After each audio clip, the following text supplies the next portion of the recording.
Okay okay so guys, आपको एक बार फिर से स्वागत है हमारी लेडीज फिश कमाल धमाल एपिसोड में। और आज की बैकलैश 2025 जो हो रही थी सेंट लुइस मिजोरी, कहाँ से, एंटरप्राइज अरीना से, वो फाइनली खत्म हो चुकी है। नेटफ्लिक्स पर ये शो था, सोनी 10 पर अब देखने नहीं मिलेगा, तो होप आपने उसकी हाईलाइट देख ही ली होगी। तो चलिए एक बार ये देख लेते हैं कि इस पूरे शो पे हमें क्या कुछ देखने को मिला। क्या गोल्डबर्ग आए, क्या ब्रॉक लेसनर आए, क्या कोडी रोड्स हमें देखने को मिले। सारी चीज़ें आपको स्टार में बताता हूँ। तब तक के लिए वीडियो एंड तक पूरी देखना। चैनल पर नए हो तो चैनल को अभी लाइक एंड सब्सक्राइब कर दो। एंड नाउ आप देख रहे हैं रेसलमैनिक्स एंड सब्सक्राइब करना तो बनता है। तो गाइस देखो, हुआ कुछ यूँ कि शो पे 4-5 मैचेस ही थे, ज़्यादा डब्ल्यूडब्ल्यूई ने यहाँ पे बुक नहीं कर रखा था। शो ये जो बैकलैश था ना, पूरा का पूरा रेंडी ऑर्टन एंड जॉन सीना के अराउंड ही बुक हो रखा था, इनकी लेजेंडरी राइवलरी के चलते। इसके बाद सिर्फ 4-5 मैच ही थे। अब शो की शुरुआत हुई तो काफ़ी अच्छे पायरोज हमें देखने को मिले। अब चलते अपने मैचेस की तरफ। सबसे पहले बात कर लेते हैं डोमिनिक मिस्टीरियो एंड पेंटा के मैच के बारे में। यहाँ मैं जानता हूँ आप लोगों को भी ज़्यादा कुछ एक्साइटमेंट होगी नहीं, हमें भी नहीं थी। मैच काफ़ी रफ एंड टफ ही रहा। ऐसा कुछ नहीं था कि बहुत ज़्यादा क्रेजी मोमेंट देखने को मिले या फिर हम एकदम से परेशान हो गए या फिर कुछ ऐसा हुआ या आउट ऑफ द ब्लू कुछ देखने को मिल गया। ऐसा कुछ भी नहीं था। एक सिंपल मैच था जो मंडे नाइट रॉ पर भी हो सकता था। लेकिन तभी यहाँ पर कार्लिटो वगैरह का तो पता नहीं, लेकिन वहाँ पर पेंटा ज़रूर आ जाते हैं, मतलब पेंटा कह रहा हूँ, चैड गेबल ज़रूर आ जाते हैं एल अमेरिकानो बन के, और वो पेंटा को पूरी तरीके से डिस्ट्रैक्ट कर देते हैं, जिसकी वजह से डोमिनिक मिस्टीरियो को अपना स्प्लैश लगाने का मौका मिल जाता है और वो मैच को जीतकर पेंटा को हरा के अपने टाइटल को रिटेन कर लेते हैं। ऐसा ही कुछ हमें भी लगा था। वैसे तो मैं फिन बैलर को एक्सपेक्ट करा था, लेकिन भाई पता नहीं यार, ये चैड गेबल को चाहिए क्या। मास्क लगा के उनको ऐसा लगता है कि हम उन्हें पहचानेंगे नहीं, लेकिन इतिहास कुछ और ही है। खैर, चलते अपने अगले मैच की तरफ, जो मुझे लगता है नाइट का सबसे बेस्ट मैच था, द यूनाइटेड स्टेट्स चैंपियनशिप, जहां पर जेका फातू अपने टाइटल को डिफेंड कर रहे थे फैटल 4-वे फैशन में against Drew McIntyre, LA night and Damien priest. अब भाई यहाँ पर हैवी आर्टिलरीज बाहर निकल गई। भाई ड्रू मैकिंटायर और डेमियन प्रीस्ट ने क्या ही डोमिनेट किया मैच को। क्लेमोर पे क्लेमोर, साउथ ऑफ हेवन पे साउथ ऑफ हेवन, भाई ये हर जगह जाकर लड़ रहे थे। मेरा फेवरेट स्पॉट तो वहाँ था जहाँ पे ड्रू मैकिंटायर और डेमियन प्रीस्ट पब्लिक के बीच में चले गए और कभी एक दूसरे को मतलब चॉक स्लैम देने की कोशिश करी, तो कभी साउथ ऑफ हेवन लगाने की कोशिश करी। ड्रू मैकिंटायर ने पूरी कोशिश करी, लेकिन फिर भी वो जो टेबल पे साउथ ऑफ हेवन था ना, वो तो ड्रू मैकिंटायर को ही खाने मिला। फिर उसके बाद जब रिंग में आए हम, तो भी फिर से लड़ाई शुरू हो गई। अब जैसे हमें लगने लगा कि ड्रू मैकिंटायर या डेमियन प्रीस्ट में से कोई एक यूएस चैंपियन बनेगा, तभी सोलो सिकोवा और वहाँ पे डेब्यूट हो जाता है जेफ कोब का, भाई जिनकी एज 42 है। न जाने कितने और ब्लड लाइन मेंबर डब्ल्यूडब्ल्यूई जोड़ने वाली है। ये एक और समोन फैमिली से एक और बंदा आ गया। अब भाई जैसे जेफ कॉब आए तो फैटल 4-वे मैच तो भाई होता ही है, मतलब नो डिस्क्वालिफिकेशन वाली कंडीशन वाला मैच। तो वहाँ पे आके जेफ कोब सबको मारने लग गए। सोलो सिकोवा भी उन्हीं के साथ थे और इसी एडवांटेज के चलते जेका फातू ने अपने मैच को बड़े प्यार से जीत लिया और यूएस टाइटल को रिटेन कर लिया। अब भाई पता नहीं यार, ये जेफ कोब का क्या होगा क्या नहीं होगा, आई रियली डोंट नो। और कितने और समोन्स का आना भी बाकी है। बाकी हाँ, Jeff Cobb is in the town, अब वो डब्ल्यूडब्ल्यूई के ऑफिशियल कॉन्ट्रैक्ट में है। चलते अपने अगले मैच की तरफ, Lyra Valkyria versus Becky Lynch for the women's intercontinental championship. अब यार इस मैच के बारे में मैं क्या ही बताऊं, मैं कोई पर्सनल कुछ ज़्यादा एक्साइटेड नहीं था इस मैच के लिए। इस मैच के एंड में जो हुआ वो ज़्यादा एक्साइटमेंट वाली चीज़ थी। देखो यार, मैच तो क्रेजी ही था। सबको लग रहा था कि आज बेकी लिंच नहीं जीतना है।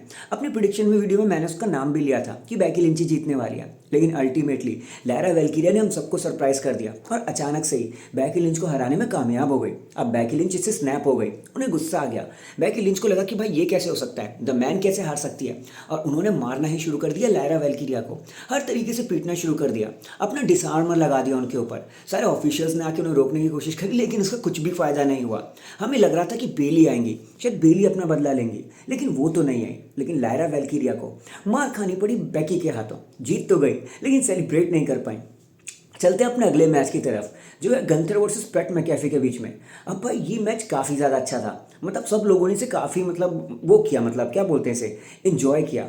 अब गंथर बार बार पैट मैकेफी को कह रहे थे भाई पूरी ज़ोर से चॉप मार, पूरी ज़ोर से चॉप मार, लेकिन भाई जो भी चॉप्स मार रहे थे हमारे पैट मैकेफी, उसका कोई असर नहीं हो रहा था गंथर के ऊपर।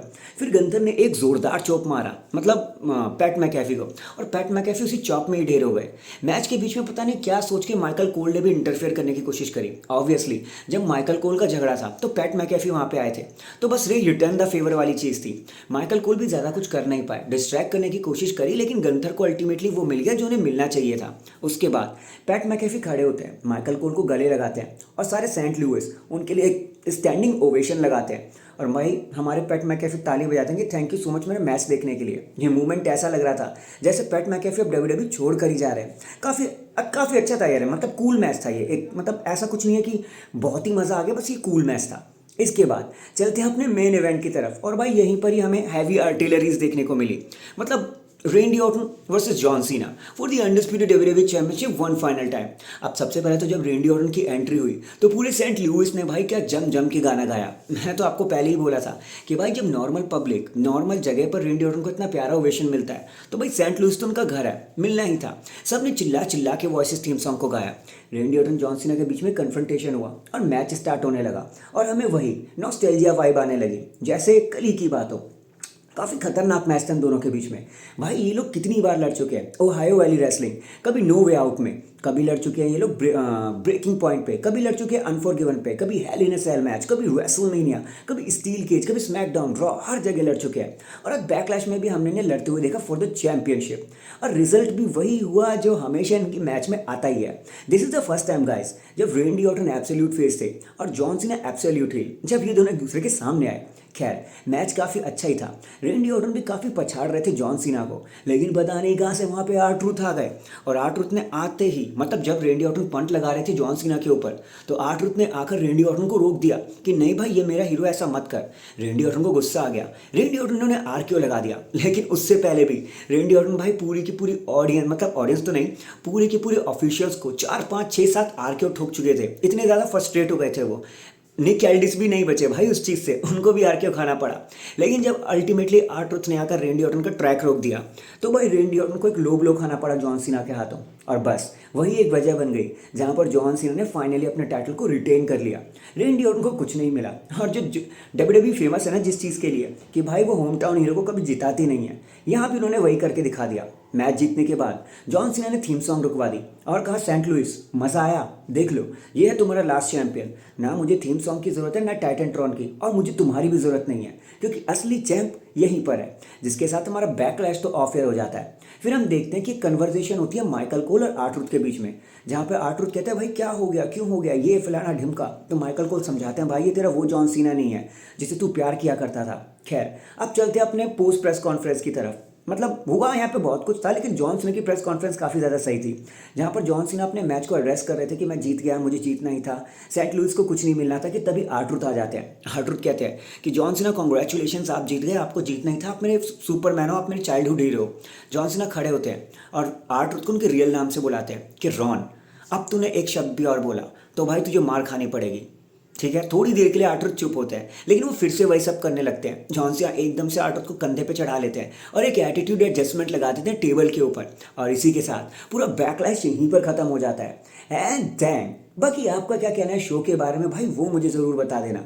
ये जॉन सीना और आर-ट्रूथ के बीच में जो भी चालू हुआ है, क्या आप इसका मैच देखना चाहोगे? क्या आप अगले पेपर व्यू में सीना वर्सेस आर-ट्रूथ को फॉर द टाइटल लड़ते हुए देखना चाहोगे? कमेंट करते हुए ज़रूर बताना और ये बैकलैश भी आपको कैसा लगा वो भी ज़रूर बताना। बाकी अब मैं मिलता हूँ आपसे किसी और वीडियो में, तब तक के लिए अपना ख्याल रखें, खुश रहे। बाबू सोना है तो बात कर ले, नहीं है तो ढूंढ ले, because life is too short, tomorrow is not guaranteed. तब तक के लिए पीस।